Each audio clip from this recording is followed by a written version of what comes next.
You are listening to Packers Talk Radio Network. Packers Talk. Eddie Lacy, Mike Daniels, Gilbert Brown, Don Barclay, Micah Hyde, your Green Bay Packers, yesterday's legends and today's superstars. From corporate or nonprofit events to private parties, add some spice, hire a Packers player from Mayfield Sports Marketing. For details, just go to PackersTalk.com and click on Player Appearances. Are you looking for some signed Packer memorabilia? Look no further than Waukesha Sports Card. If a Green Bay Packer can sign it, Waukesha Sports Cards has it. Check our website for upcoming Packer player and legend signings. Go to WaukeshaSportsCards.com.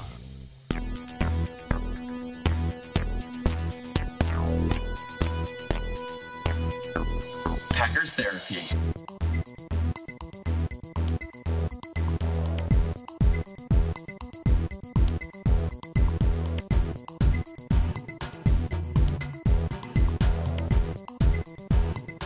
It's Packers Therapy. It's Chris in Clover, Wisconsin. It's Dave in St. Louis, Missouri. And it's the Packers wrapping up their 2015-16 NFL football season with another heartbreaking overtime playoff loss. This time 26-20 in the desert, Phoenix, Arizona, actually Glendale, Arizona. University of Phoenix Stadium, the Packers losing in another gut punch, knee to the package way. Packers, though, responding, or Mike McCarthy responding today. It's a Tuesday that we're recording this, the Tuesday after the Saturday game, by firing two of his coaches. Longtime coach Jerry Fontenot, who had been around for 10 years since the start of the McCarthy era. The tight ends coach, he's gone. And then Sam Gash got gashed. Or Gash got canned. I don't know how you want to put that exactly. Got Sam. Sam got gashed, or Gash got Sam. I don't know. Anyway, He's gone. He's the running backs coach. And, Dave, I think that McCarthy made these moves most likely because he wasn't able to fire the hitting coach or the bullpen coach. Or wide receiver coach. Or the wide receiver coach, because they didn't have one. Right. I mean, these are largely, I think, symbolic moves where you kind of whack somebody to make a point. I mean, I don't know what your take on that is. Well, you don't – I guess it's symbolic if you do it the day after, or could it be that somewhere during the season it was as soon as the season's over, I'm letting these guys go. You know, I don't think you say, I'm so disappointed. Who works for me? I'm firing somebody. Last year with special teams, I think there was a reason for that. Do you think he was pressured to let someone go because this was a fiasco, someone's head got a roll kind of situation? Well, maybe you're right that this is something that's been kind of building during the season, a little bit like, and now that Glenn Fry of the Eagles has passed away, it's like that story when he was so mad over the years at Don Felder, the Eagles guitarist, that during a concert in California in 1980, he goes over to him during the concert and said, "Just 3 more songs, buddy, until I kick your ass." And then he promptly does that off stage. And so I'm thinking Mike McCarthy is kind of honoring Glenn Fry's memory by thinking just 1 more loss until I kick your ass, buddy. I wonder if he said that, in the right before the Janus catch. Yeah. So this was probably his Eagles moment, I suppose. I think you might be right though. All kidding and aside on the Glenn Fry stuff. I don't think this was something that McCarthy, on the plane ride back from Phoenix said, I think I need to cap the tight end coach and the running back coach. I think this is something all season long he wanted more production from the tight end position. I think that's a big reason he said it in his news conference that the offense struggled, was that they couldn't get anybody open across the middle. And I think that, was kind of a bad omen for Jerry Fontenot. Plus, Kennard Backman, their rookie, he wasn't really a factor, and Jeff Perillo wasn't much of a factor either. And Richard Rodgers. Well, Richard Rodgers, I think they told him to get bigger because he looked physically bigger than in the past. Not Eddie Lacy bigger. We'll talk about that later. But he just wasn't very quick. I mean, he'd catch anything that was thrown to him, and then he'd go down immediately. So, I mean, I could see that was probably a burr under McCarthy's saddle for a long time. And the same thing with Eddie Lacy. You know, I mean, people were talking all year long. We kidded about it on the podcast about, you know, he's cool and all that stuff about his weight. And McCarthy was denying. But he's probably looking to Sam Gash, you know, to ride Eddie Lacy and, you know, get that guy into shape and to motivate him. Maybe he was even mad at Sam Gash coming into camp when Lacy wasn't in good shape. You know, why weren't you keeping tabs on this guy and making sure, you know, he's coming in prepared? And so those two guys, I think, are taking the fall for those two areas of the offense. And I think were a disappointment for McCarthy. He just had to wait until the season was done to make the move. Or I wonder if he's sending a message to Lacy, I guess, and Rodgers, or maybe all the tight ends, but that's how you send a message to the players, because I guess you get rid of the players, but I don't know if they have the backups to be able to make that move. But to cut Lacy, you don't do that now. You sort of figure your team out as you go, but you fire the coach to say, hey, Eddie, by the way, I just fired your coach because of you, your attitude, your weight, whatever it is, and I hope you come back. Otherwise, because go talk to Sam Gash and have him tell you what you just did to him. I don't know, you know, if you play with people's lives like that, you know, indirectly, or if that's the way of the NFL, because those two were very much two positions that disappointed. Not so much because of, I mean, I guess I don't know if it was talent or scheme or effort or, you know, what it was. I mean, was Sam Gash, you know, defending Eddie Lacy all year long, and did he get in a shouting match with McCarthy when he wanted to bench him? You know, how did that all play out? We'll never maybe truly know the answer, but we do know they got fired. They do know there were consequences of poor production, those two positions. I think that it's talent for one on the tight end, and it's, I guess, basically, I don't think Starks necessarily disappointed this year. Do you think? I mean, I think he actually had a pretty good season. I mean, he had more. I think he set records for most yards as a runner and a receiver. I mean, the guy was 5th on the team in receptions, I believe. You know, I mean, Starks, I thought, had maybe his best year with the Packers. So as a backup, very serviceable, right? Absolutely, he was. And I know at the beginning of the year, I thought they would never bring him back. Now I'm not so sure. I mean, if anybody you wonder about, it's Eddie Lacy. But I think they like him enough. I mean, he was a high draft choice for one thing. The guy does have potential. But it was clear on that long run he had that should have easily been a touchdown. And you could tell he was, you know, rumbling, bumbling, stumbling all the way down, and he just ran out of gas. It was like he was looking for somebody to tackle him, to knock him down, to take him out of his misery, you know. He slowed down to be hit. Oh, and he was ready to be hit. I thought that was a funny thing. I thought I heard Leroy Butler say something. He, you know, why isn't anyone hitting me as he's sort of running down the field? Please stop me before I have to take a knee. I mean, at one of these off seasons, I thought maybe it would be this last one. You're going to see the story. Eddie Lacy comes into camp ready to go. You know, he's recommitting best shape of his life, right? All that kind of stuff, right? You see that eventually as these guys mature, and it hasn't happened yet with Lacy. And I don't think he's a bad lazy guy. You know, no one's ever called him lazy. I've never heard the nickname lazy for Lacy. That's sort of interesting. But Lacy is opposed to Eddie Lacy. Eddie Lacy. He doesn't seem like that type of a guy. He seems like he may not love football as his first passion, like, you know, some of these players, but I think he is a decent guy and everything we sort of hear about him. Yeah. But he just, I don't know, maybe he just loves his pasta, you know, doesn't really like working out. He certainly is talented. Sounds like me. Yeah, yes, but you don't play running back.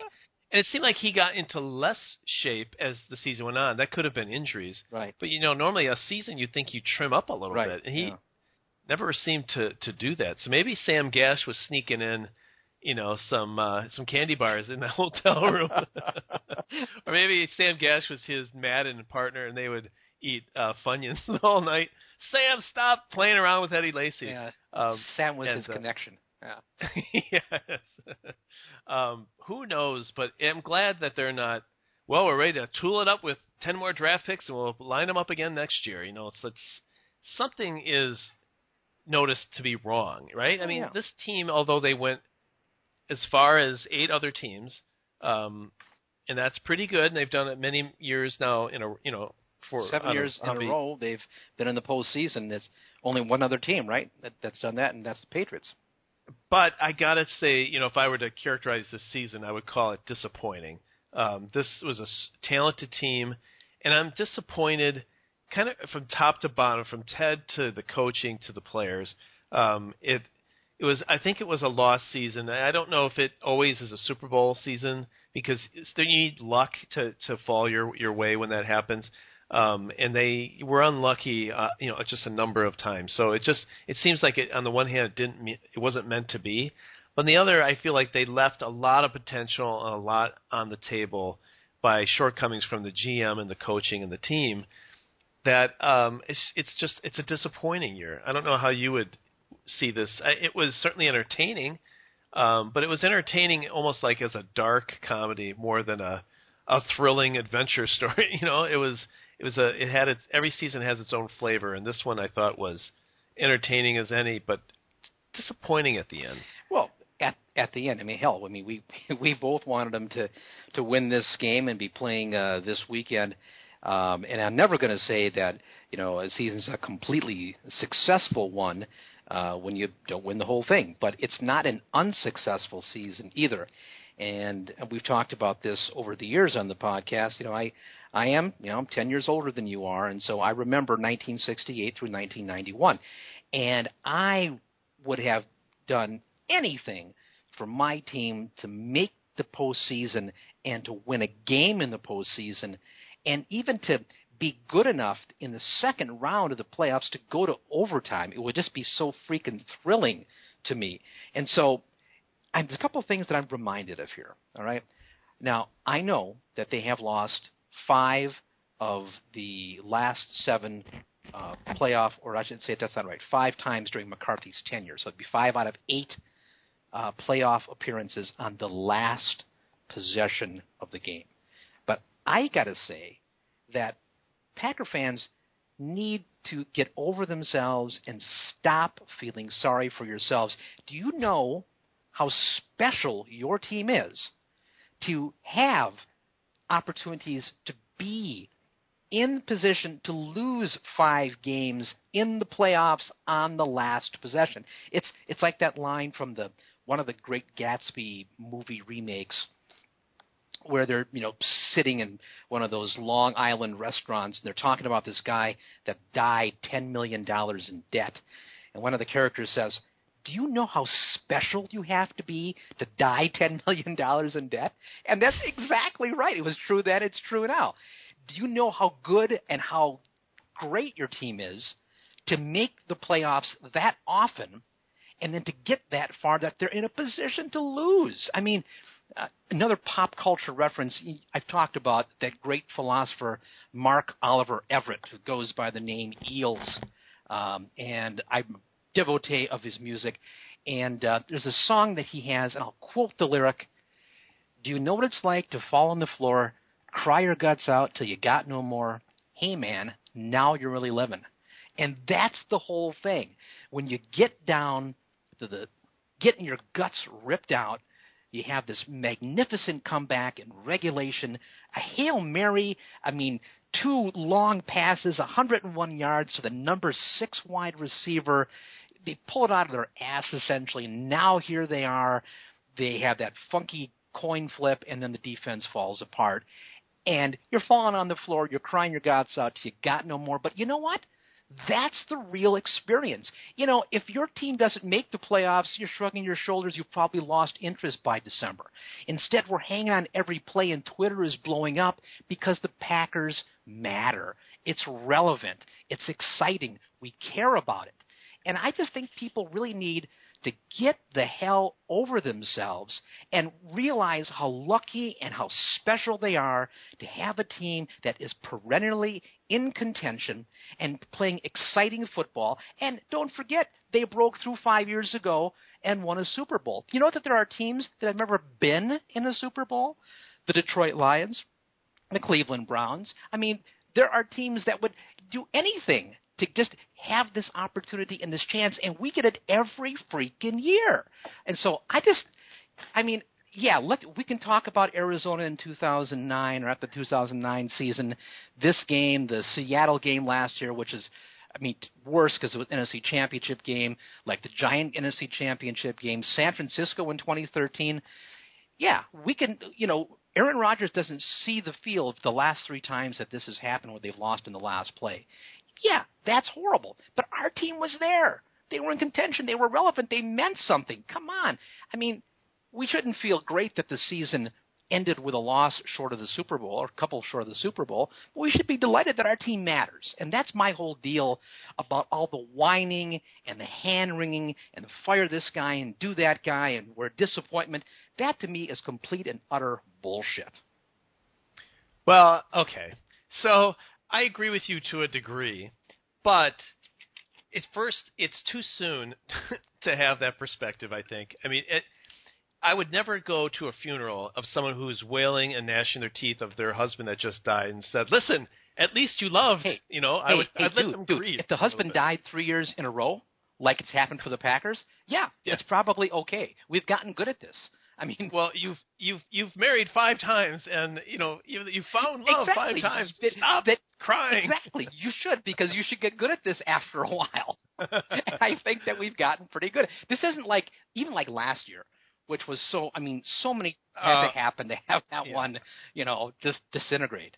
And now, we're also doing this, 3 days after the fact, too.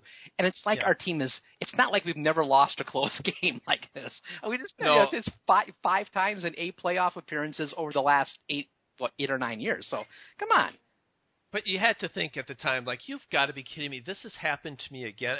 I thought of it as soon as he caught the touchdown to tie it to go into overtime. I immediately thought, I cannot believe it. They're going to rip my heart out in a new special way again. I don't know how many – I would love to know how many Packer fans thought out there, overtime, we're going to win.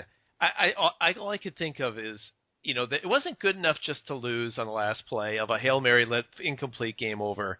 It had to be in spectacular fashion because that is what we're used to. And I'll tell you, I understand.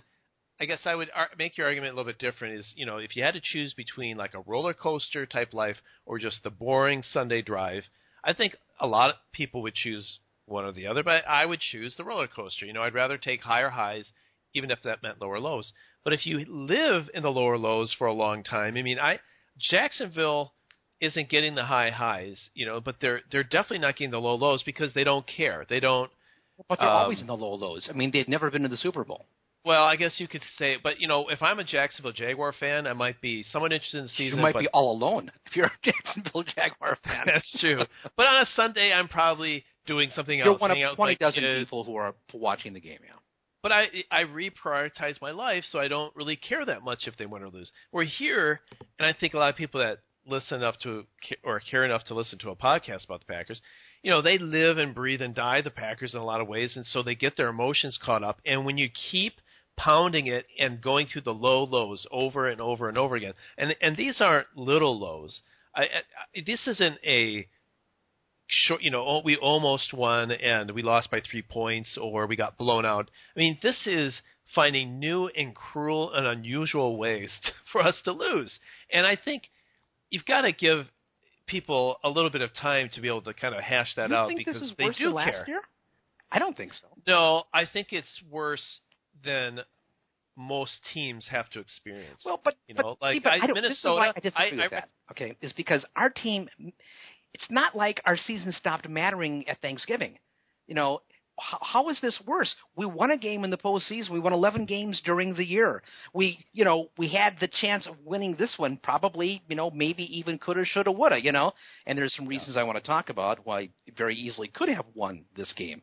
But I don't know. To me, this isn't a lower low than being a team that is pathetic and doesn't matter, and you start talking about the draft in November. Or in October in some cases. That to me is about as low as it gets because it doesn't matter. The season doesn't matter. And our team matters all the time. How can that be the lowest low? I do, but I'll say like the Brewers, for those who know the Brewers, they'll know that they are a baseball team, Major League Baseball, and they stink. And last year they had a horrible season, and I could care or less that they were bad. And I didn't, every time they lost, it never affected me because I never even knew that they lost, or if I saw the score, I just was kind of, So I never felt. Of course, I listened to every game though, so I just, just for the sake. Well, then that's worse. If you actually care for a bad team, then yeah, that's pretty bad. I follow them religiously. But you ever watch a Brewer game and just agonize over one of those losses? I mean, you just you're watching it to see kind of what happens, and you expect them to. But this is my point though, is that because of that, you don't have as much invested. It's not as much fun. It doesn't mean much because, your team's not going anywhere. And so, like in your case, you live away from Wisconsin now. You don't even pay attention because your team doesn't matter in baseball. In football, your team does. And, yeah, it sucks when they lose, but the reason it sucks is because it matters, because they played well enough, not just this year, but 7 years running. And pretty much for the last 25 years, they've mattered pretty much every single year. And how great is that? People say, well, they've only won two Super Bowls? I mean, that's pretty special. In this, again, that special thing. In the last 20 years, they've won 2 Super Bowls. There's not a lot of teams that have done that. I mean, come on, man. This is to have some kind of entitlement that every year your team's got to win it or at least be in it. There is one team in the NFL, one team that always seems to be there, and they're playing this weekend, and we know that. We don't know exactly why, but that's the special unicorn out there, okay? Yeah. Everybody else, the other 31, the Packers are probably one of the top 3 teams in the league, and then to whine because they're not better than that, because they're not New England. I mean, that is a freak. That's an aberration, But the rest of the league, as far as that goes, the Packers are in the first rank, the top drawer of that situation. And so people getting so despondent about this. I mean, it's not like Aaron Rodgers is Tom Brady's age and, this might be the end for him. The guy just turned 32. He's probably got 4 good seasons left in him. It's not like their window is closed and we should be, ripping our clothes and wearing sackcloth in some kind of biblical, protest of angst. I mean, this isn't that kind of thing. Well, but you're saying two things at once. You're saying people shouldn't be so excited and be upset. Well, they are into it. They are invested. We're grieving. We're spouting out, and that's sort of what we do. We're upset with what happened. I mean, they're not going to become suddenly irrelevant. No, but they've lost a game. They're going to come back next year, and they'll probably be as good or probably better next year. The way it's kind of shaping up, depending on what they, how many guys they sign. I mean, they have enough money. They'll probably sign the guys that they want to sign, and they'll draft some new guys. There's reason to be optimistic. I want to talk about later on, starting with the defensive backs. I mean, they still got Clay Matthews. I mean, geez. I mean, what? Well, I don't get that. It's not like this was a one-time shot where they, put everything on 23 black and let it ride, and then the fact that it came up 26 and they're now, cashed out. I don't think that's the case at all. No. I think we all, as upset as we are about this season, I think we look at next year as get Jordy back. We kind of retool where we're weak. We should be much better next year. I'm looking forward to next year. But, every year has its own challenges. So what happens if Rodgers gets hurt? Now we've lost the year of 2016. Or, this is an unusual year that Clay Matthews was healthy pretty much all year and played all year. That might not happen next year, and that will be an issue. So you gotta know there's going to be challenges again next year. Sure. But I think they learned their lesson that this team kind of functions really well on offense, and they need to retool on offense a bit. But let me tell you, so along the lines of how do you experience, the Packers and caring and all that kind of stuff, I do want to just tell a quick story of how I experienced the game. Yeah. And I wanted you to tell how yours, because I think it was a little bit different than for me last year in the Seattle game, just simply for the fact that I didn't watch it live.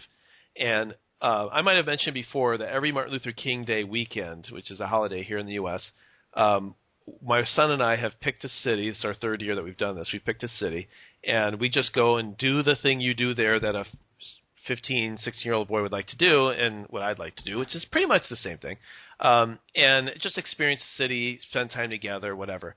Well, last year we went to Houston, and We had a great time. You went to the but Space on Center, Sunday, right? Yeah. Space Center on Saturday, Right. did all this, had a great time, did stuff at night, and Sunday woke up and did a bunch of stuff, but we came back to the hotel room to watch the Seattle, and it killed the weekend because Dad was upset. I didn't want to talk. I didn't want to really do anything. I really had to sort of recover. I mean, it's like when they lose, I get flush in the face. my heart races. I feel physically like sick, when I go through a real emotional loss. And I just want to either play video games or, go to bed. And so this time we're in San Francisco. We don't have a lot of time. I said, what I'm going to do is we're not going to watch the game live. I'm going to record it. I'll watch when I get home. And that's what I did. And actually, thank goodness that happened because it didn't ruin the weekend, which it would have. But here's the story. So my son and I went and did a room escape. Have I talked to you about a room escape before or ever mentioned the podcast? Room escape it's too much of a side story, but basically you sign up for this thing where they put you in a room and you have an hour to get out of the room by solving a bunch of puzzles. Okay. It's like a live interactive thing that's popping up all over the country. Actually, first did it in Stockholm, but I've heard of their syndrome. Yes, it's international. But anyway, I did that because it's fun and it takes your mind off it. And it was right in the middle of the Packer game.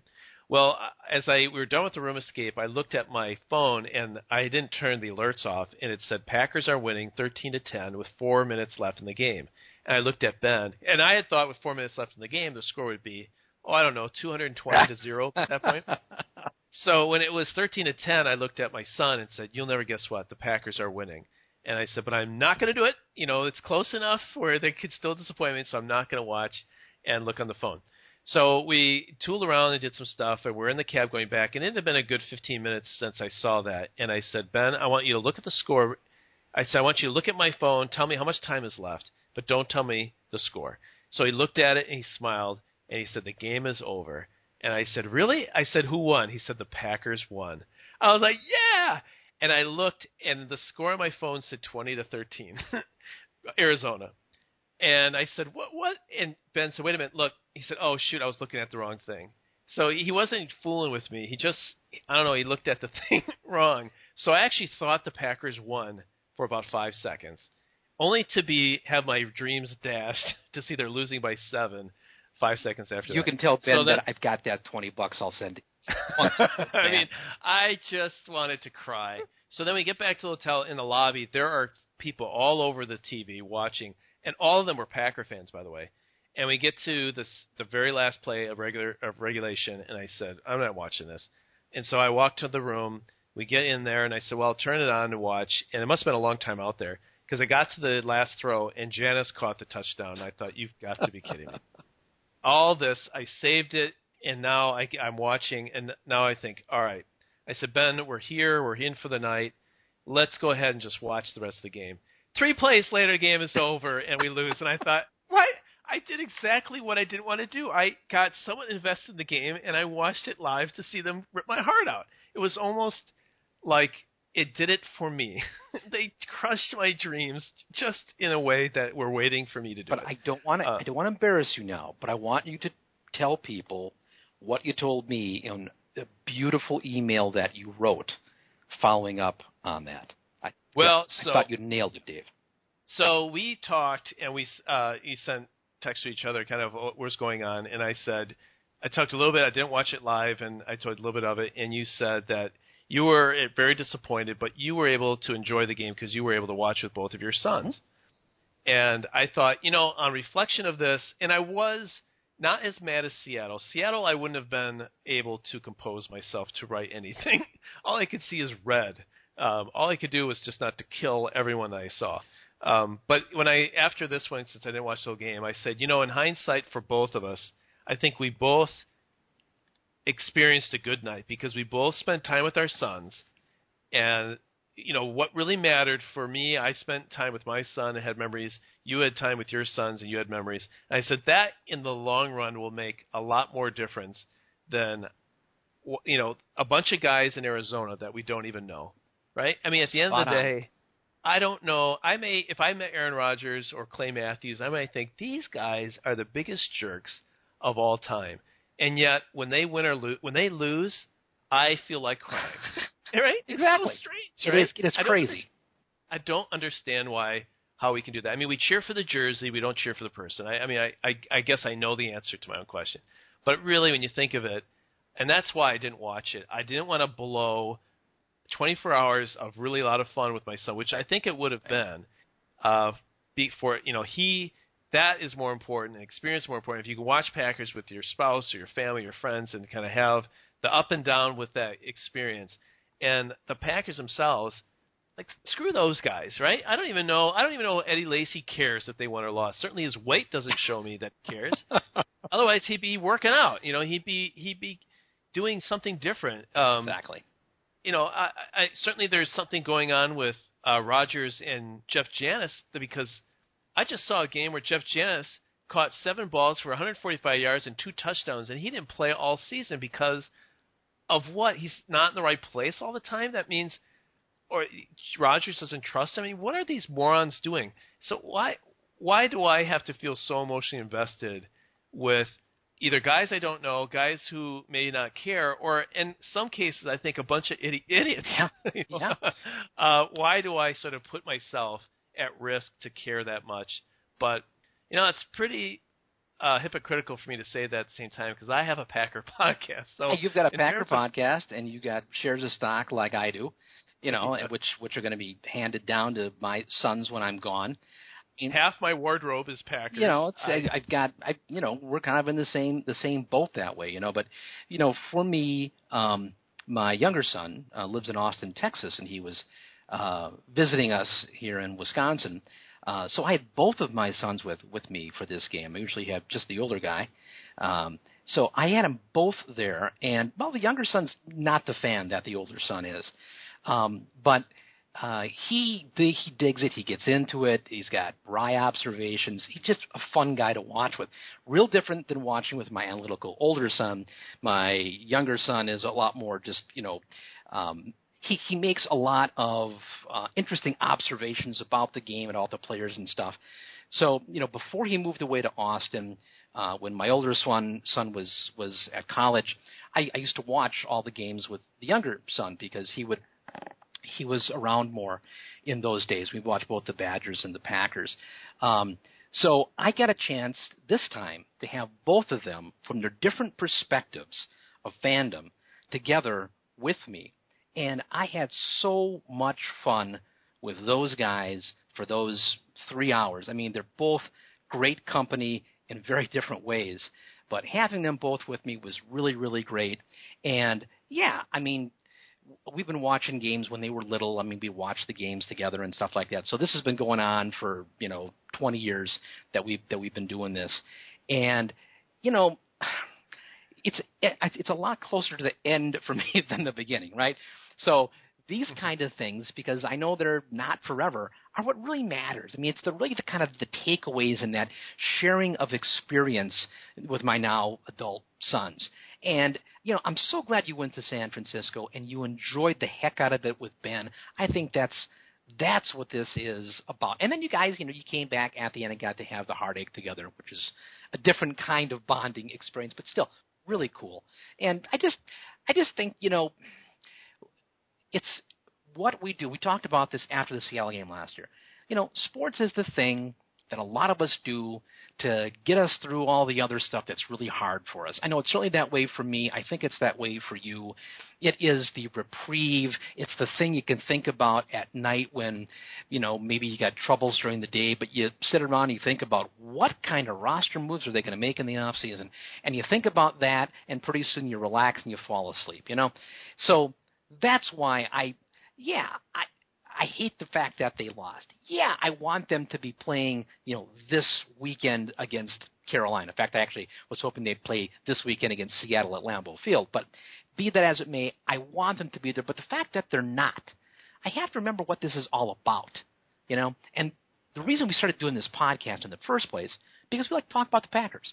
And we just thought, and it was your idea. You said, hey, why don't we record this stuff and put it on the internet? And it's always been just a vehicle for us to talk about the Packers. And that's what makes this thing fun. Yeah. Yeah, it's the whole experience is fun. I mean, so beyond just my family and the kids. I mean, we've met people. We stay in touch. Yeah, like the people that we've met. Yeah. I mean, there's so much around it that win or lose, it creates a community, right? Exactly. I think that is in being part of a community. I don't know how many times this week when I saw someone with a Green Bay something on, I saw a bunch of it in San Francisco. I would say, "Hey, go Packers!" And it's like there's a bond between us, which is really cool. It's like part of being it's like being a part of a community. And that's what's great. And we're part of a very big community because we're one of the most popular teams. They're a worldwide phenomenon. We've made a lot of friends. Every week we talk about all the people that correspond with us in email or by Twitter. That's really cool to have all these friends that care about the same thing that we do. And they're also very kind generally when they talk to us about stuff. It's really fun being a part of a community like that. And the other thing, too, is even people who are Packer fans, when they lost, I must have gotten I got a number of texts and emails of people saying they're so sorry for my loss. So, I mean, it was almost as if in certain, it's part of my identity. When they lost or if they win, like Dave won, Dave lost. Exactly. It's a interesting thing, and then people apologize. And then when I knew Viking fans, when their game happened, I couldn't help but send them an email to say, dude, I'm so sorry that happened to you because I know how upset you must be. It's a weird thing. I don't want to give it up. And I wouldn't want three teams that I cheer for that are like the Brewers that I sort of, every once in a while, it's like I'll have them on the background or, you know what, I feel like watching a Brewer game and win or lose, I'll sort of stay interested or I'll walk away. This is something that I laser focus on. I attach. It's like I have a USB cord from my heart to the TV that I plug in, and it moves my heart around. And I just allow it to happen. When I was with San Francisco, I thought I'm not plugging my heart in because I can't take it. I can't go through a short trip. What could be lots of good memories because one is they've disappointed me before. And two, this team this year, I think, was built to disappoint. And I don't know why, and I don't know if we'll ever really know why this team fell so short of expectations. But it just felt like they were, and ultimately they did. Now, they did. Would you mind if I asked you a few questions about the game? Yes, we probably should. You want to do it after the break? I was going to say, let's have a break. Now that we've kind of vented and got that raw emotion kind of out there, there's a lot of things to talk about in this game.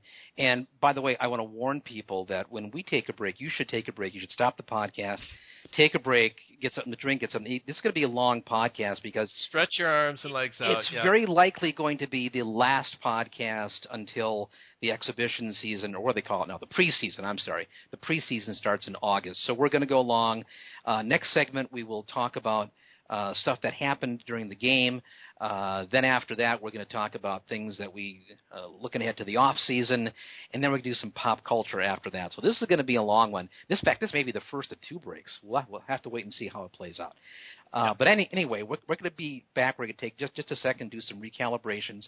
We're going to be back with more Packers therapy, talking about the Packers' 26-20 overtime loss, season-ending loss in the playoffs to the Arizona Cardinals. We're back right after this. It's Chris and Dave back with more Packers therapy, and after getting all that stuff out of our system, the long first segment, now let's talk about the actual game itself, because I think there's a number of things that happened in the game that's worth kind of breaking down and talking about. And Dave, I want to start kind of toward the end. Somehow, some way, Aaron Rodgers is able to twice find the people's champ himself, Jeff Janis, and they are able to go down the field, get that touchdown, no time showing on the clock. Do you think at that moment that they should have gone for two and gone for the win right there? Not only do I think they should not have gone for two in hindsight, it never entered my mind while watching the game. And maybe that's partially because I wasn't sort of in the flow of it. But in watching it, then I watched it when I got back home. In my mind, the Packers were in the lead probably more than Arizona. Would that be fair to say? I think they had the lead for most of the time. I would think it's safe to say the Packers pretty much controlled the game. But I never felt that they were in control of the game. I always felt that Arizona was close enough that Arizona was just on the edge of taking the Packers. And so if I had that feeling the whole time and it sort of had that edge about it, when it gets that all right, we're down by 1 2-point conversion, we can win this right now. I think I would do that if I felt like we're so lucky that there's almost like a no-lose situation. And I guess you could say that's what happened because with those 2 passes, we were extremely lucky to be in that situation. Also with the coach for Arizona, throwing it on second down, which was a colossal mistake. Incredibly stupid, yeah. That we were very lucky to be in that spot. You could make the argument, go with the luck, go keep it in the hands of your best player. Right. All that stuff, go for it. But I just thought at the time, our defense must have played pretty well for us to limit them to 20 points. In hindsight now, watching Carson Palmer, he threw in a bunch of things for passes for what should have been interceptions, and some were intercepted. When they lined up at 1st and 10 on their own 20, they have to march 80 yards for a touchdown. A field goal still gives us a shot. I actually said to Ben when I was in the hotel room, I said, Ben, when you get the ball first, it's almost like, this is such a tense time. You almost at a disadvantage because if you go 3 and out here, you punt, the team gets it potentially around, midfield at your own 40. You only got to go very far. That's all I need. So, sometimes it's better not to start. And before I could even get the sentence out of my mouth, frickin' Fitzgerald is running down the field, and no one wants to touch the guy until he gets down to the 5-yard line. Yeah. And I'm thinking, what in the world just happened? So I watched that. I watched the game. I listened to post-game stuff on the way home, and I hear they should have gone in for the 2-point conversion. And I guess if the defense was playing so bad, if they were completely, I'll say gashed or gassed, I guess is, they were very much. Guys were hurt on defense. They had really nothing left in the tank. I don't think the defense was. That was just a blown coverage, and as they're apt to do from time to time, and it just was a very unlucky situation. In fact, what should have happened is he should have been sacked. It should have been 2nd and 17. 2 different guys should have sacked him. Yes, they should have. The pressure would have been enormously on Arizona. There's a good chance they punt on a 4th and 11 or something like that, and we're in great shape. Packers get the ball at the 40-yard line, or their own 40, but still to the point where they need to drive maybe 30 yards, and then they kick a field goal, and they're playing this weekend. That's right. And although I would guess that had they made the stop and Arizona punted, the Packers got the ball, I'm guessing the Packers go 3 and out because they can't. They run, they pass twice, and he skips a pass to James Jones and then punting. So I got it all wrong. What would have happened? I think that's what was going to happen. It would have been a repeat of that last field goal that we saw at Lambeau against the Lions. Mason Crosby, who's been freaking nails in the postseason, would top another one. I think he saves those for losses. If not to win a game. If it's still tied, I think he makes it. But I think for the win, I think he shanks it. But no, I think Mason would have, could have nailed a 60 freaking yarder. But I think the offense would ultimately let us down. And I just thought too, this was just not meant to be. Not this game, this team, this whole season. It didn't. It could have been Fitzgerald. It could have been Carson Palmer running for 70 yards on a quarterback sneak. Just something was bad was going to happen to this team. And it just happened to be the defense that gave it away, and Fitzgerald was wide open. And I think that happened. I think the karma train sort of fell on the Packers because, to me, the Julius Pepper award for ultimate failure in a playoff game goes to Sam Shields. I think winners catch that ball, right? If you play for New England, you catch that ball. Could you imagine the guy, is it Butler for New England last year when he jumps in front and he drops it? Seattle wins, New England loses. Well, no, they don't drop the ball in New England because they somehow are able to capture a winning attitude, a confidence. I don't know what it is that they do, but they don't drop those balls. Sam Shields drops the ball. and he dropped. The one I saw him dive in the end zone, I thought people said that he had 3 potential Yes, he did. interceptions. He had 3. I don't remember the third, but the one near the end of the game, catch that, run down the field. We win the. We probably win that game. Yep. So I think the fact that he was given a gift and set it on the ground and pooped on it, to me is the bad karma that says, then you don't deserve to win this game, and it sort of affected the whole thing. But no, you covered a lot there, and I want to touch on some of them. Let me start with the overtime or the going for 2 to avoid overtime. I have to admit, when the back-to-back Hail Marys, pull it out of your ass kind of situation went, and somehow, Janice out jumps 2 guys, and they rule it a touchdown. I thought, okay, you're playing with house money now. You're lucky. You're hot. You're rolling. Don't let it go to overtime. Don't let it be like last year where you never get another chance. Just go for 2. And Big Snake Man and I corresponded, and he was having the same kind of thought. Let's just get the 2 here. Now that was my emotion speaking. So you thought that at the time? I thought that at the time. Well, I actually thought 2 things at the time. I thought that initially. And then, because the review went on for a while, and I kind of, regained my equilibrium and said, no, that's not smart. Tie it up here, and your defense is playing pretty well. It's not like you have a porous defense like in 2011, right? Where that defense was the worst in the league. I mean, this is a pretty good defense. They played pretty well to this point. No, kick the extra point. Even if you lose the toss, like you mentioned, you hold them, you get the ball back, you go and you kick a field goal and win.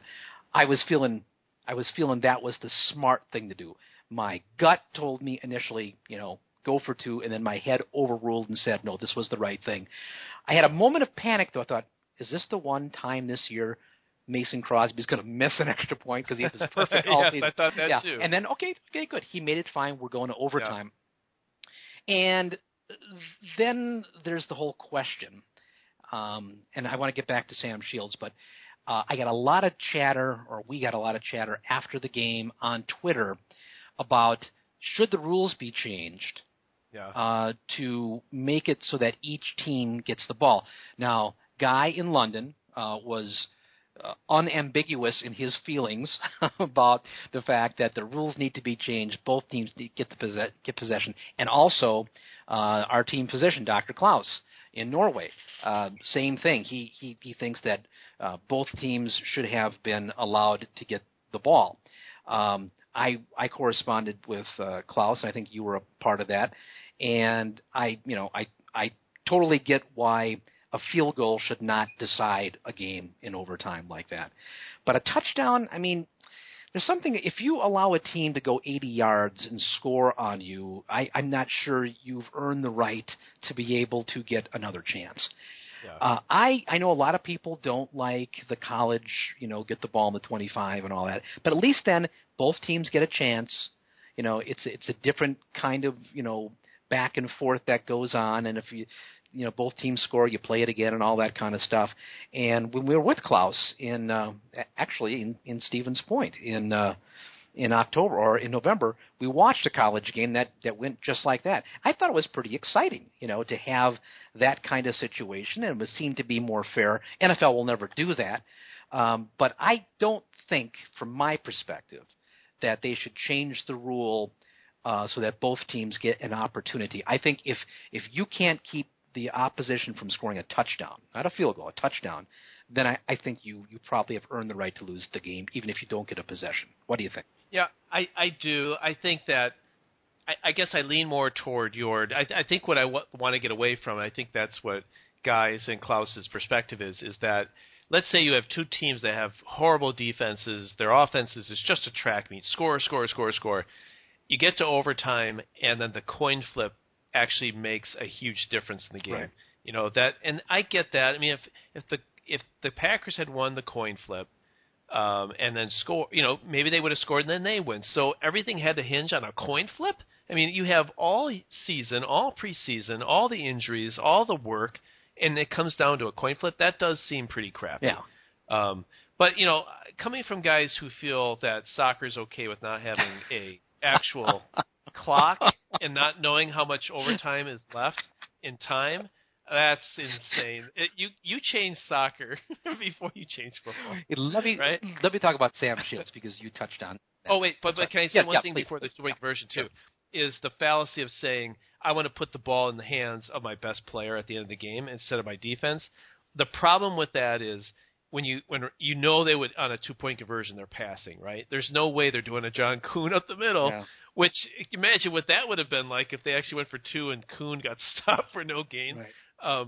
But the problem is on a pass, it's not just Aaron Rodgers, it's somebody else. It's Aaron Rodgers to somebody else. And so is it going to be Jeff Janis, Abderus, or Richard Rodgers, or Lacy, or injured James Jones, who had 0 catches on the day and was clutching his hamstring during the game.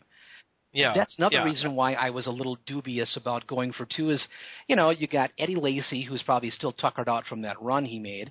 And, then you got, John Kuhn, and then you got a bunch of number 5, number 6 receiver. I didn't know that they were necessarily strong enough offensively that you can count on scoring 2 there. That's right. I think the best chance was get a punt, you get another crazy catch for 30 yards to Janis or Abderus, and then you kick that field goal and you win. I think that was the only chance that they had, and unfortunately, they decided not to cover Fitzgerald. Of all, I guess they have a bunch of talented guys, but I'm telling you, Chris, it was just not meant to be. This team was destined to lose, and I think it's a luck or karma thing. And another one too, and maybe come back to it, is the decision not to play Jeff Janis all season. Well, that I want don't go there because I want to go there next. I'm going to look at Sam Shields, and then let's go to Janis. Right. On the Sam Shields thing. And I think I even corresponded with our team physician on this. He dropped certainly 2 extraordinarily catchable balls. And now, I know what they always say, if he could catch, he'd be on offense. Well, Sam Shields was on offense at Miami. In college. But maybe that's why they changed him to defense, because he couldn't catch. But still, fact of the matter is, this guy had 2 sure shots and a third one that he probably should have made. Now, I asked Klaus, is it possible that there's kind of a hangover effect? This is a significant concussion. He missed 4 games. Is it a possibility that his motor skills probably weren't quite right, or maybe it was just the layoff, not having been at game speed and he was a little bit rusty. Whatever the reason was, Sam Shields cost him the same way that Micah Hyde cost him against San Francisco a couple of years ago, when if Micah Hyde hangs on to that Colin Kaepernick throw, the Packers win that San Francisco game. Yeah, didn't Clinton Dix also have another interception against Seattle, the 7-play fiasco game last year? I think he had another interception that he dropped toward the end of the game. He did, and he also had the one where he mistimed that jump on the 2-point conversion. Let's not relive that right now. Yeah, we can I'm sorry. Avoid that. Yeah, it's just picking at a scab there. But the Sam Shields thing. Again, I don't want to rip the guy too hard. He missed a lot of time. He had a brain injury. The fact is, even though he didn't catch the balls, he broke up those passes. But you catch, especially that last one on the 6-yard line. Hell, given his speed, he that might have been a pick 6 because Carson Palmer's not going to catch him, and it went right through his hands. I mean, he was right there. Even if he catches it and does a Morgan Burnett, and I said I wasn't going to pick that scab, but let's just say he intercepted and fell right down. The Packers probably still win that game, and so I go there, and I also go with your whole notion of maybe it wasn't meant to be. Because here is Randall. Demarius? Randall, the cornerback for the Packers, making a great play where he gets his hand in to deflect the ball on the goal line. And buzzard's luck, it deflects over the Packer behind him, who I think might have been maybe Micah Hyde behind him, and right to the waiting arms of the Arizona receiver for a touchdown. I mean, the ball was perfectly defended. a great play by the rookie, and not only does it not, become intercepted, it goes for a touchdown. I mean, Right. when stuff like that happens, I think there's something to what you said, that it just wasn't meant to be. Even when you do the right thing and you play well and it winds up going against you, I don't know why the ball has bounced that way for the Packers. It just seems as though something. Did they make a deal to win in 2010 with the devil, and now they're being punished for, this is going to be it. You're going to win the Super Bowl, but you're going to be disappointed again and again and again and again and again. That's 5 times, right? Yeah. So maybe the wages of sin are death, Dave. Maybe that's The wages of non-free agency is death. Well, that might be, and we can talk about that later on too. But you're right. When you tip a ball in the air, how many times is there 1,000 defenders jumping at that ball? You want the ball to be tipped in the air. And that went to a Cardinal receiver like it was just divine intervention. And he made such a great play. I mean, it wasn't like he just tipped it with his – the guy had his whole hand and arm in there. I mean, it was great defense. And then to get penalized for that the guy just happened to be lollygagging back there and in position to make the catch. That was so brutally disappointing. And don't forget also, on that drive, San Francisco has 2 one-chain-length first downs. Twice, not once, twice, where they make the first down by 1 length of the chain. You mean Arizona? Whatever I said, I'm sorry. Yeah, I meant the Cardinals. Yes. That was freaking brutal as well. It kind of goes to what you were saying. Maybe this just wasn't meant to be because things conspired in such a way, not as bad as a year ago, but Packers were doing a lot of the right things and just not getting the payoff for it. Yeah, I mean, if they have things work their way next season as much as it worked against them this season, getting 2 or 3 wins, including a playoff win, that kind of falls to you. Maybe you could say, well, look, they had 2 Hail Marys in this season, so there's some things. Yep. I think those were both awesome efforts, great throws. I mean, I don't think the ball bounced in their way. It wasn't like an onside where the ball didn't bounce left, it bounced right. I mean, you had to make a great throw, you had to make a great catch. I think they earned those. But it seems like the luck, even just the coin toss, Chris, if they had just won the coin toss, I'd love to see how this game would have played out. They flipped the coin twice. First time, luck was so much on the Cardinals' favor that the coin didn't even flip. It stayed in one position to make sure Arizona got the flip. That was weird, wasn't it? Man. Yeah. I was surprised when that was an automatic. We'll just reflip it because it didn't turn. I would have. Did you notice the urine stain that was going down the leg of the referee? I think he was a little nervous. Maybe he was. But, I mean, what is the rule? Is there a rule? If it doesn't actually flip, you have to reflip it? That's what they said. I don't know if they were rounding the wagons to, prop up this guy after the fact, but they said, yes, that's if it doesn't rotate. And I can't believe they actually have a rule codified that says, yes, if the coin, the token doesn't rotate at least once, it's an invalid flip, and it must be 180 degrees. I mean, what really? They have a How rule does that gravity says that? do that, too? How does gravity not flip it, even if you don't flip it with your finger? How does it not turn as it falls to the ground? Have you ever flipped a coin in your life? We've all flipped coins, right? Have you ever flipped a coin in your life where it hasn't rotated? I mean, I think you do that a million that's times. That's not even a thing, is it? It's a special coin. There's a conspiracy then, because it almost is physically impossible. They need to look into that somehow this thing was top heavy and was going. Although, who picks tails on a coin flip? I pick heads. I feel like heads. I don't know. What Rogers said is that I think he said he saw it was on heads when it was being flipped, so he picked the opposite. And I don't know why. I mean, little did he know that it doesn't flip. Yeah, but that was his deal. Was that he saw where it was, and so he picked the opposite. And I don't know why. If he's read some treatise on this, I don't know. I think it's completely random and it's completely luck, and as so much of life is. Hey, I want to be fair to Shields on one thing, and because I did make note of this. 10 times they targeted Shields. I mean, and well, they should. I mean, he was coming off this layoff, only 3 catches were made against Shields.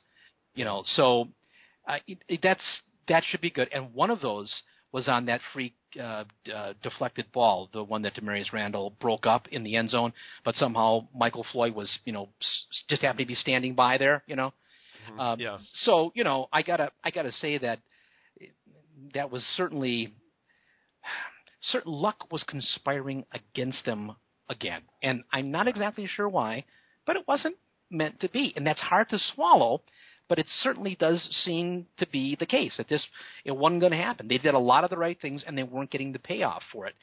On the other hand, should they really have been able to throw those 2 Hail Marys and move the ball? Well, actually, it was 101 yards, as it turned out. I mean, maybe they used up all their luck on that little sequence, and the rest of it was just a balancing out. Yeah.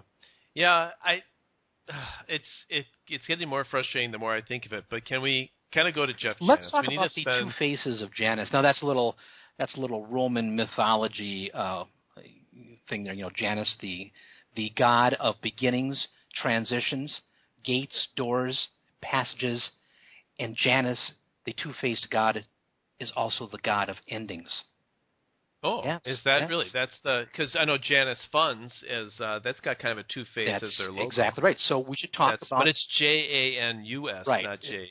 That is how the Roman god is spelled. But in our case, our guy Janus with an IS, and there were definitely, I think, 2 faces of Janus. There was, those 2 great plays for 101 yards, and then there was the rest of the game where he had just 44 yards though before that. I mean, you look at his aggregate numbers. And it's like, holy cow, 7 catches, 150 yards. This guy's incredible.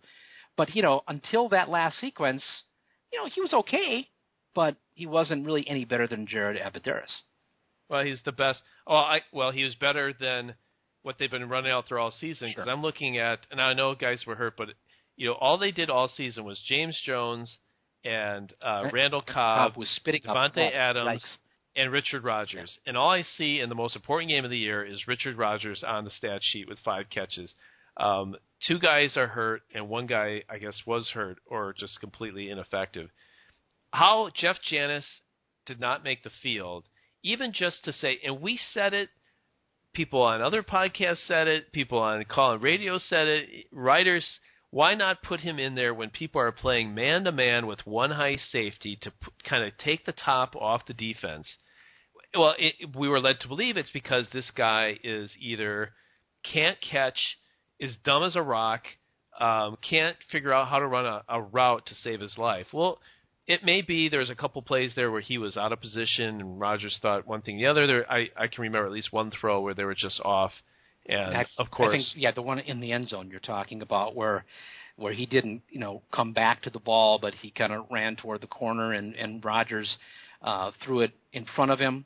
So and I think that's the reason why he didn't play more is because for whatever reason he doesn't run sharp routes or precise routes. That's I think why he didn't play more. However, but he's fast and he can catch. Even for a second. Now let's forget for a second how fast he is. What impressed me about Janis was not his 2 faces. What impressed me about Janis was how he ran the regular offense. He was running a lot of the regular patterns. And he only had 44 yards, but still, he was every bit as good as Jared Abadaris. I mean, those 2 guys seem to be getting open. And they look better than Adams and Jones. Exactly. But I'm giving Jones a pass. 1, he was being covered by a terrific cover guy in Patrick Peterson. But also on the pick 6 that didn't count, did you notice when they showed the end zone view, when Jones began to chase him and then he grabbed his right hamstring? Oh, I just saw him stop running. Oh, no. I don't know if you still have it or not, but he grabbed his right hamstring, and I thought, oh, that's right. He's been playing most of the season with a bad hamstring. And I'm wondering if that's why when we were at the game in November, why he just kind of seemed to be kind of going through the motions and kind of sluggish. I don't think the guy was right for a lot of the season in terms of his legs. And that's another reason to play Janis or Abadaris more. And they did play Abadaris in the game that we saw. Of course, he got hurt again. That's right. He got knocked out, and he got more playing time, but he was the selection over Janis. Right, which I can Janis understand. was the last resort. Yeah, I can understand that. But I was impressed with Janis's ability, not just the long stuff, not the great play in the end zone, jumping up high, just the way he ran the regular offense. I don't know how he got separation. Was it he's a big-bodied guy. I mean, he's not a small guy. He's built like Jordy Nelson. He was able to get separation. He's able to get open. He and Rodgers seem to have a pretty good communication on a lot of those, normal intermediate kind of plays, forgetting about the long stuff at the end. And that's, to me, what was impressive was that, as we look forward to next year, maybe this is a guy that can play. Maybe with, a little more work. Imagine having two guys, 6'3", 220 pounds, on either side, and then having a slot guy like Cobb and Abadaris. I mean, that could be a very formidable group. I'll be extremely frustrated, though, Chris, if they end up next season with the same wide receivers they have now. I mean, I look at the Steelers and the Cardinals, and there are a number of teams where these receivers are fast and they're athletic. There is a stud of Julio Jones, kind of Antonio Bryant. There is a stud of receiver that is really hard to cover, and there's a lot of them out there. It's not like quarterbacks where there's really only 3 or 4, and the rest are kind of lumped together. Wide receivers, there's quite a few of those guys that I think are pretty good. They need to. I don't know if Nelson is going to come back as your clear number one because he's coming off an injury. Right. If they could go out there and sign a free agent who I'm sure would love to play for the Aaron Rodgers, and now start with a new number one, Jordy, Cobb, and then you have kind of a fight between the last two, between Janis, Abadaris. I don't think they're going to do that. Adams and Montgomery. I mean, you've got a lot of talent all of a sudden. Now on offense, you are scoring points. So now it's just how are we going to keep the defense together, kind of keep them fresh. But if they come back with, we hope Jordy's better. Jones is still in the mix. That'll be terrible. If Janis is on this team, but they don't trust him, they can't do that. They got to have 5 guys that they can trust, that can play, that are fast, that can get open. And that means, I think, either Janis plays or is special teams only. Jones is off the team. Cobb has got to be your 2 or 3, although you're paying him a lot of money to be. Yeah. I guess he was always your number 2, but he'd be a lot of money for a 3. They got to revamp this offense. They need to give. I don't know that. I don't know that there's going to be the kind of guy you're looking for, a number one kind of receiver that's going to be out and available on the free agent market. Well, and it doesn't matter and I don't know if there is one, but Thompson will not go out and get it. Well, but do you even want, though? I mean, you're already paying 2 of your receivers $10 million a year each. Do you want it? Are you going to pay another $10 or $12 million to get a top flight guy and put that much money into that one position? Even if a guy was available, I'm not even sure that's a good way to use your salary cap money. Well, they've got 18 free agents of their own. I mean, they've got a kicker to re-sign for one thing, and then you've got on your defensive side, my God, you've got 3 of your linebackers are up. I mean, there's a lot of decisions to be made. I don't know even if they wanted to. I don't know that they could afford to spend that kind of money. And again, I'm assuming that we're talking 8-figure money here to get another receiver. I don't know that they can do that. Yeah, maybe I don't know. If you drafted a stud that could be, I guess that would be one route to take your number one and use it on a receiver, and then use a free agent to pick up a middle linebacker or fill in some of the other roles. I think there are tight ends out there that probably can't be too expensive. That would be double as good as the tight ends we have. The bar is pretty low on tight end for the Packers, no doubt about that. But they have said, or McCarthy said this week, that they're going to move Clay Matthews back outside. I wasn't blown away by Jake Ryan and an idea of Sam Barrington coming off of an injury and Jake Ryan in the middle. That makes me uneasy. I would almost be more inclined, if they do play a little free agency, to look at inside linebackers or somebody that can play tight end for them. And I think part of the issue is that they want tight ends that can not only split the seam but can block. And those almost seem mutually exclusive, except in some rare cases. Yeah, I mean, well, I think what you do is you get somebody who has proven they've done it before. And I bet you there's a tight end out there that can serve, well. And it doesn't mean you don't draft a tight end. Get a good tight end and have him and Richard Rodgers and maybe a rookie, battle it out. And if all things sort of falls apart, then you've got a veteran who can kind of fill in that gap and be solid for you. The other thing with wide receiver that I think this team can't afford to be let their passing offense fall is next year the possibility of Cobb and Nelson getting hurt again is high. Yeah, right. Well, because at least they get one hurt. of those two to get hurt. Yeah. And maybe together. I mean, Cobb is a small guy, and Nelson's he got hurt gotten hurt in the game too. I mean, Cobb, that was a significant injury he sustained. So again, showing that he's, I don't want to say he's prone to injury, but he's been injured a fair amount. I think they need a third wide receiver. I think if Montgomery? they could, I mean, he didn't play that much, but when he did play, he seemed to be a pretty good option from the slot. Someone made the suggestion, I heard on one of the call-in shows, is that you'd say, Ty, you're going to be our new Randall Cobb. Yeah. Trade Cobb for Joe Thomas, left tackle in Cleveland. Or, could you sort of trade out for Cobb? Because, the way this offense is built, you'd like to have some big receivers and maybe a few of them, and maybe Cobb doesn't fit as well. I don't think that's going to happen. But you could see where you might want to. You could maybe take a Cobb and say Montgomery's going to fit that role, a younger, bigger version of Cobb, and go draft or get a wide receiver and shore up that line. I think that's an interesting. Well, here's a question for you though. Trade idea. Speaking of the wide receivers, did Abadaris and Janis look as good as they did, partially because the defensive backs and the defensive coordinator didn't really know much about those guys? I mean, they didn't really know what to expect from them, and did they not play them as tight because they didn't really know much about them?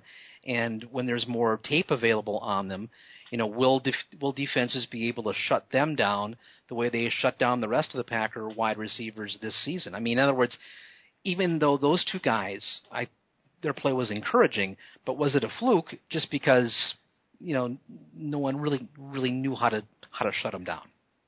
Well, if the defense against Janis, Abadaris, and Cobb, let's say that was our three wide receivers, is you can't play the man-to-man because they'll run past you. So they play back. Well, then I think, maybe you take some effectiveness off, but I think you create some other opportunities around that. I think that the deal was you could cover everyone with a one-on-one, you could blitz Rodgers. Or if you're a little bit afraid of their speed and you played more of a zone defense, well, then you may not be blitzing as much. Or maybe Rodgers is better at the wide receiver screens and, does more of that kind of stuff. I think they made a huge mistake with being stubborn, with sticking with Adams, sticking with Jones, and not saying, look, now that Jordy's out, and now that we see what we have and Montgomery's down, somewhere in the middle of the season, about the time we played Detroit when we were at that game, is our goal now is by the end of the year is to get Janis into the offense so we can stop this slow wide receiver offense that we have. And they only did it when they were forced to. I mean, even this game, you can't say that they brought Janis in as kind of a secret weapon. No, they brought him in because Cobb got hurt. hurt. Yeah. And then he goes out and has a good game. As you said, special plays and even just the normal stuff. I mean, that catch he made in the end zone, that was an unbelievable The second catch. Not the first touchdown, but the second. The second touchdown. I mean, that was a great for him to play. jump that high Yeah. and to grab it. I wish he'd catch it clean, but that's asking a lot. But that was an amazing. I mean, that's a talent that you have to.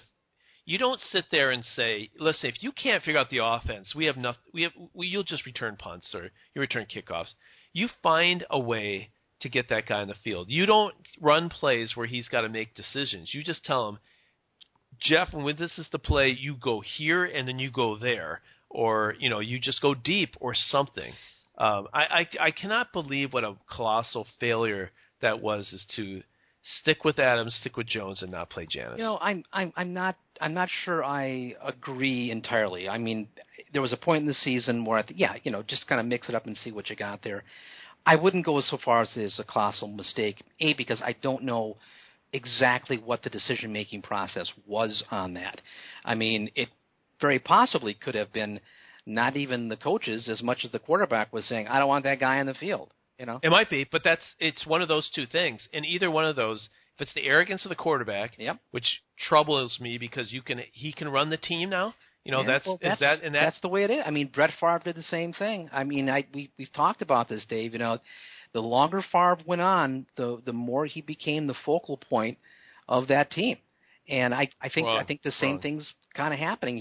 The more MVPs, the more people talk about, the Hall of Fame quarterback kind of stuff.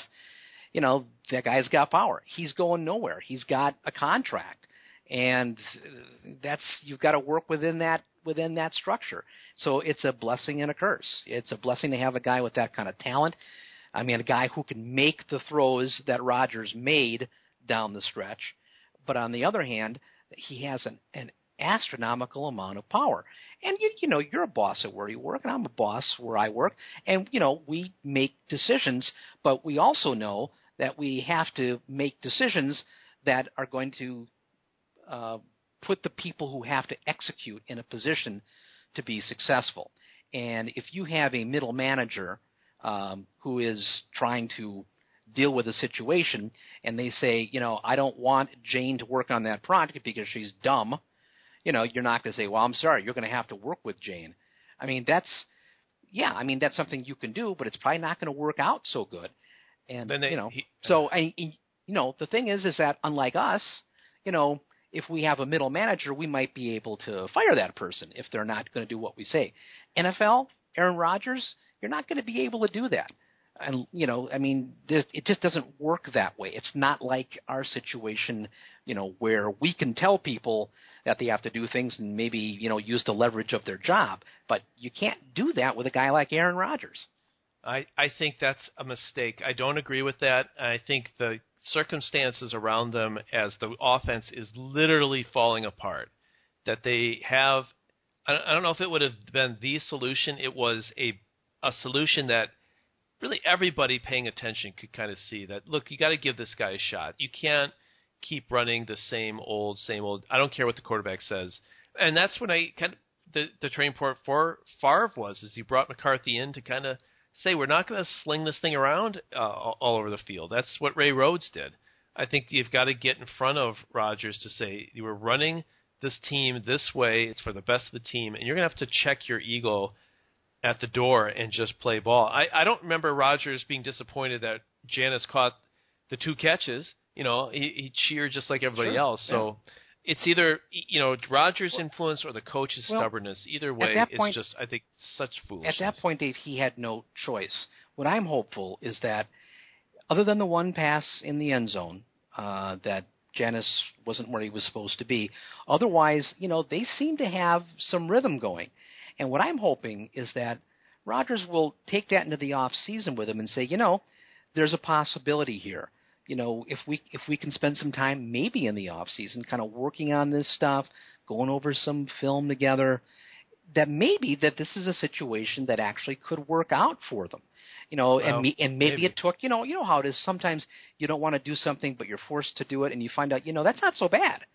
And then all of a sudden you're not afraid of it anymore. And maybe this is one of those cases where this is going to give Rodgers the confidence that he needs to make it work.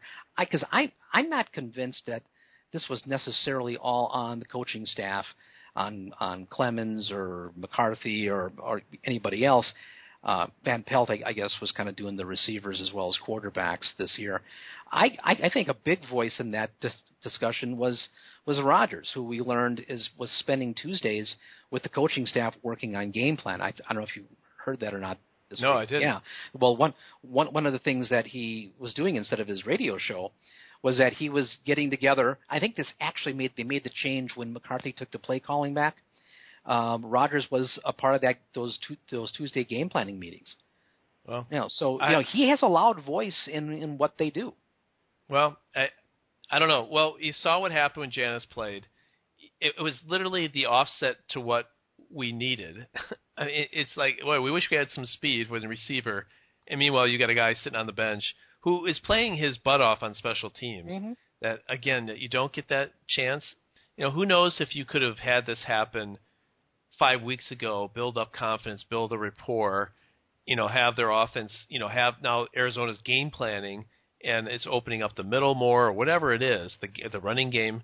But they chose not to do it, and I think in hindsight you'll look back and say that was a huge mistake. But we should take one more break here. We're at 40 minutes. I had something else. Oh, damn. Okay, I guess we're going to have to... Sorry. Well, you Cut know your what, mojo, huh? There's going to be more lively discussion after this break.